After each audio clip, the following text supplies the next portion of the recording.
Agora a gente precisa falar de segurança pública e uma notícia importante, porque a Polícia de São Paulo prendeu um homem que estaria envolvido em um plano para matar o secretário de Segurança Pública, Guilherme Derrite. De acordo com as investigações, Marcelo Adelino de Moura, conhecido como China, tem ligação com o PCC e seria o executor do crime. A polícia ainda apreendeu armamentos de guerra, entre eles uma metralhadora, um fuzil, coletes e capacetes balísticos e munições para pistolas. Ainda foram encontrados 18 tabletes de pasta base de cocaína e R$101 mil em dinheiro vivo, em espécie.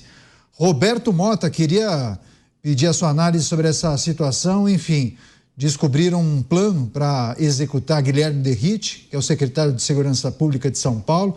Prenderam o cabeça desse plano, ou aquele que arquitetaria e também executaria, o secretário de Segurança Pública. Quais são as sinalizações? Isso indica que Guilherme Derrite tem feito um trabalho e possivelmente esteja na mira da principal facção criminosa no Brasil. Mas é preciso também parabenizar a polícia, né, Mota? Sem dúvida. Com esse bandido, Canhata, a polícia apreendeu uma metralhadora 762 de uso da Armada Argentina, um fuzil HK-47, coletes balísticos, capacetes balísticos, máscaras, luvas táticas e munições que vão de .50 a munições para pistolas de 9 milímetros. O indivíduo também tinha 18 tabletes de pasta base de cocaína, 101 mil em dinheiro vivo. Em resumo, um fofo. Mas tem mais. Ele tinha passagens na polícia por homicídio, por opor-se à execução de ato legal mediante violência, por falsidade ideológica, formação de quadrilha, furto, assalto, fuga da prisão e por falsificação de documento público. Agora eu pergunto a você, espectador, eu pergunto a você, caro ouvinte, que está aí com saudade já do X, que está com aquela sensação de náusea desde a sexta-feira passada. Respondam para mim como um sujeito desses estava livre, leve e solto pelas ruas do Brasil. E respondendo a isso, vocês vão decifrar o enigma da crise de segurança pública do Brasil. Polícia de São Paulo identifica um plano para executar o secretário de Segurança Pública, Guilherme Derrite. Você, Cristiano Beraldo, que essa prisão representa? É sinal de que Guilherme Derrite está no caminho certo? Está incomodando o crime organizado, Beraldo? Que Derrite está no caminho certo, a gente não tem a menor dúvida. Quem está no caminho errado, e essa prisão revela isso, como o Mota falou, é o nosso sistema judiciário, que permite manter na rua uma figura como essa, com essa extensa ficha criminal. O que está errado no Brasil é a forma como governos vêm se comportando em relação ao enfrentamento ao crime organizado.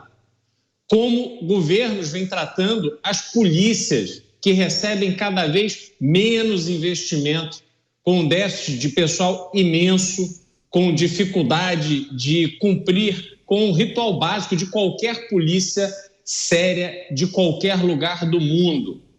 Mostra o fiasco com que tratamos a área de segurança no Brasil e como o Brasil se tornou condescendente com a criminalidade. Estamos num país em que pessoas se reúnem para se manifestar contra a polícia. Vejam, fecham o X. O X é o perigo. O X é a ameaça para o país. Mas quem vai na Avenida Paulista pedir extinção da polícia, esses não. Esses estão exercendo o seu direito de opinião, estão se manifestando democraticamente. E dane-se a polícia, dane-se o policial que se vire, o policial que se defenda como puder, o policial que pague pela bala que ele usa para praticar tiro, o policial que pague pelo carro que ele acaba danificando numa perseguição de bandido, o policial que pague pelo advogado que o defende em caso de enfrentamento contra vagabundo. E aí fica o secretário Derrite exposto a um plano para matá-lo. O secretário Derrite tem família, tem filhos, tem responsabilidade com os seus, com as pessoas que ele ama. E mesmo assim está enfrentando o crime organizado de peito aberto, cabeça erguida, com apoio do governador Tarcísio. E é assim que tem que ser. Mas que não se deixe nem o secretário nem sua família expostos ao perigo que essas facções criminosas representam a quem ousa enfrentá-las. Precisamos de mais secretários Derrite e precisamos de menos de justiça condescendente, boazinha, que fica tratando o marginal como se fosse vítima da sociedade. Agora, Luiz Felipe Dávila, o plano de assassinar Guilherme Derrite vem à tona justamente em um momento que a Polícia de São Paulo tem apresentado números impressionantes da facção PCC, deflagrado muitas operações e dá para dizer que impôs um prejuízo bilionário para essa facção criminosa que fatura bilhões e bilhões por ano, né, Dávila? É verdade, Canhato. Aliás, quase que cotidianamente aqui nos Pingos nos Is, nós exprimimos sempre aqui o que está sendo feito para desmantelar o crime organizado no estado de São Paulo. Então, isso mostra o trabalho sério, perseverante e corajoso da Polícia Paulista, do secretário de Segurança Pública e do governador do estado.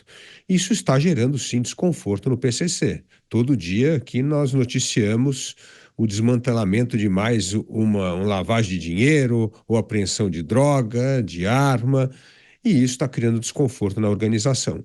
E óbvio que matar o secretário de Segurança Pública é um objetivo para intimidar o governo, parar de, entre aspas, perseguir o crime organizado. Agora, o Beraldo traz um ponto fundamental. Nós vamos continuar enxugando gelo se todo esse esforço hercúleo, que deve ser aplaudido da Polícia do Estado de São Paulo, da Secretaria de Segurança, não conta com a justiça cumprindo o seu papel de colocar essa turma atrás da grade e mantê-los presos. O Mota trouxe aqui um fato que é chocante. Como é possível o tal do China, que é o nome desse criminoso, estar solto, preparando o assassinato do secretário do secretário de Segurança de São Paulo? É um absurdo total. Isso mostra o triunfo da impunidade, que no Brasil a impunidade se sobrepõe à lei. E é por isso que o crime organizado cresce como uma organização que há muito tempo deixou de ser uma organização para cuidar de presídios, de presidiários e controlar as cadeias, já que o Estado não toma conta, para se tornar talvez uma das maiores organizações criminosas do mundo. Por isso, esse é o resultado do sucesso de Derrite. Mas Derrite não quer ser mártir, não quer pagar com a vida. Ele quer continuar o trabalho dele e a polícia tem que protegê-lo. Mas, se nós não tivermos, novamente, como ressaltamos sempre aqui no Pingos nos Is, uma política de desmantelamento do crime organizado, de endurecimento das penas e de uma justiça que mantém presos na cadeia, nós vamos perder essa batalha contra o crime organizado. Pois é, agora, Mota, em outros tempos, falava-se, comentava-se num acordo que havia entre poder público e crime organizado, né? Aquela história, você finge que manda e eu finjo que obedeço. Enfim, a dinâmica mudou de uns tempos para cá, pelo menos se a gente olhar para o estado de São Paulo.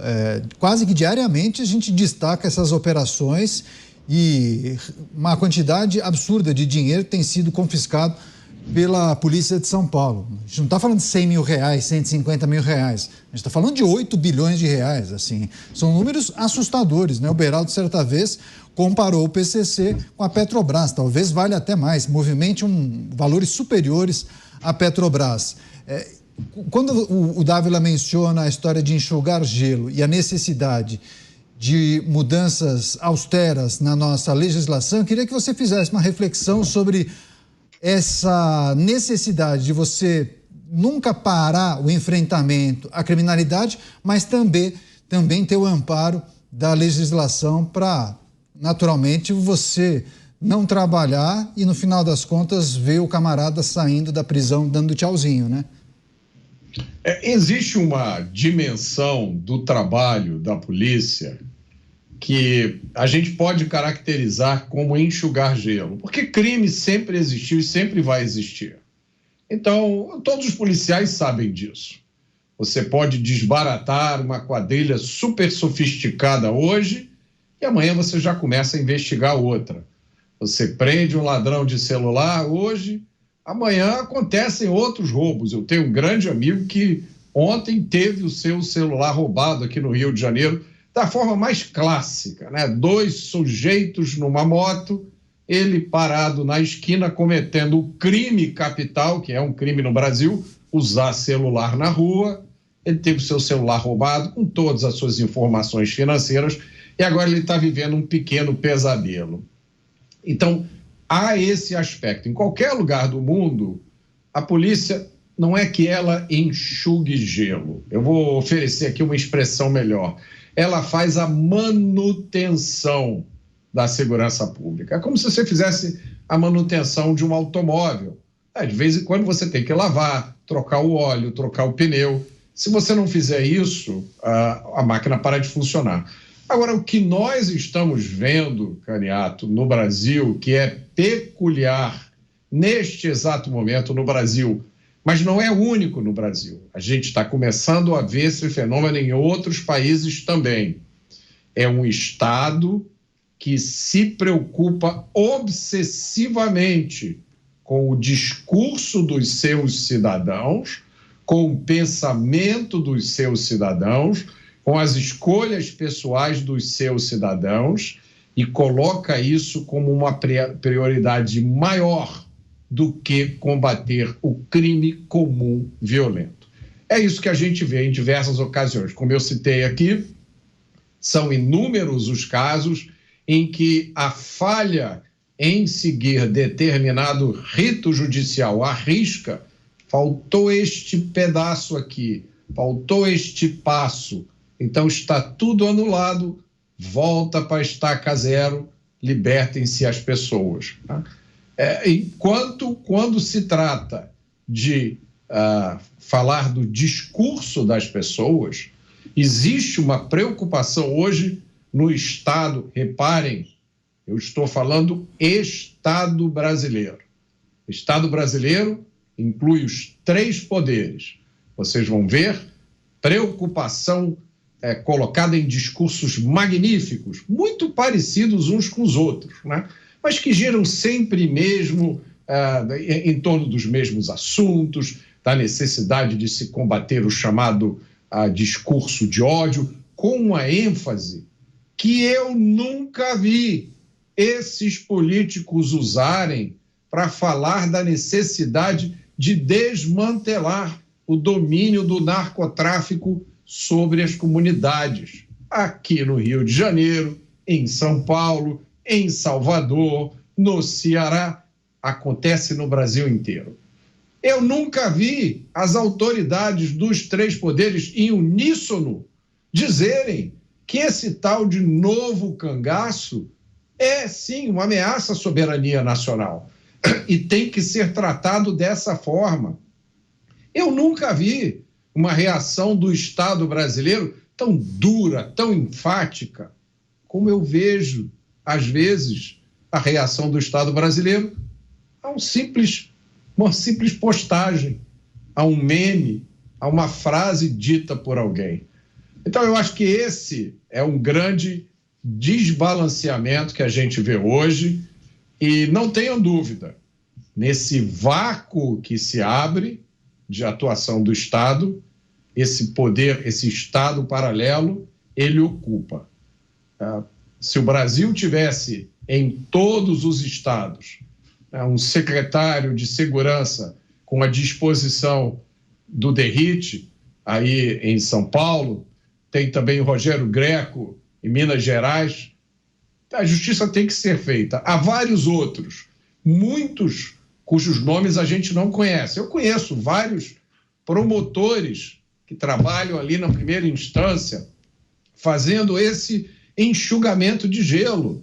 ficando meses e meses num processo para conseguir que um homicida vá para a cadeia, só para ver depois esse homicida usufruindo de saidinha, depois do regime semiaberto. Depois do regime aberto, eu tive a oportunidade de encontrar com um grande amigo meu, que é promotor de justiça, e eu disse isso para ele na semana passada, o quanto eu o admirava. Porque o nosso trabalho aqui, né, nós discutimos ideias, comentamos fatos. Agora, imagina você estar sentado num tribunal na frente de um sujeito que fez barbaridades e matou uma criança. E é sua responsabilidade convencer o júri Sim. de que aquele indivíduo merece passar o resto da vida na cadeia, e do seu lado tem um outro representante do Estado tentando exatamente o contrário, dizendo que aquele sujeito é um pobre coitado, que não teve oportunidade, que não merece ser preso. Isso sim é um trabalho duro. E eu aproveito aqui para expressar mais uma vez o meu respeito por todos os policiais do Brasil, por todos os promotores e procuradores de justiça e por todos os magistrados, que eu tenho certeza, em um momento como esse, respiram fundo e vão buscar lá no fundo da alma a sua vocação, na esperança de que dias melhores virão. Pois é, Dávila, vou passar para você, se quiser fazer um comentário adicional em cima do que o Mota disse, que tratou de questões abordadas por você, enfim, trabalho da polícia, algumas decisões da justiça, o retrabalho da polícia, enfim, aquela história de enxugar gelo também por conta de decisões judiciais e de brechas na legislação, né, Dávila? O Mota traz um ponto fundamental. Hoje, o que segura, o que mantém uma certa segurança no Brasil é quase que atos heróicos de promotores, procuradores, juízes e policiais. Mas um sistema de segurança pública não pode estar baseado unicamente em atos heróicos. Ele precisa estar embasado em leis, no cumprimento de leis que mantenham esses presos na cadeia. Nós precisamos ter uma justiça ágil. Nós não podemos continuar tendo progressão de pena. Tem que acabar com isso. Temos que fazer com que as pessoas fiquem presas. Porque se a nossa segurança depende só de heroísmo, nós estamos perdidos. Esse é o ponto. Por isso, aí a PEC Mota, né, com todas aquelas medidas importantes que o Mota sempre traz aqui, é fundamental. Porque se nós não tivermos no ordenamento jurídico mecanismos para manter preso na cadeia, nós vamos ficar dependendo sempre do heroísmo dessas pessoas, que é maravilhoso, mas não é suficiente para fazer com que o Brasil seja um dos recordistas mundiais de homicídio. Nós temos aí mais de 40 mil homicídios por ano, 10% do homicídio do mundo. Nós não podemos usar o celular na rua, nós temos medo que os nossos filhos vão à rua e de sofrer assalto ou até sequestro relâmpago. Esse não é um país que nós queremos viver. Por isso, esse heroísmo é muito bem-vindo, mas ele não é suficiente para resolver a questão da insegurança pública no Brasil.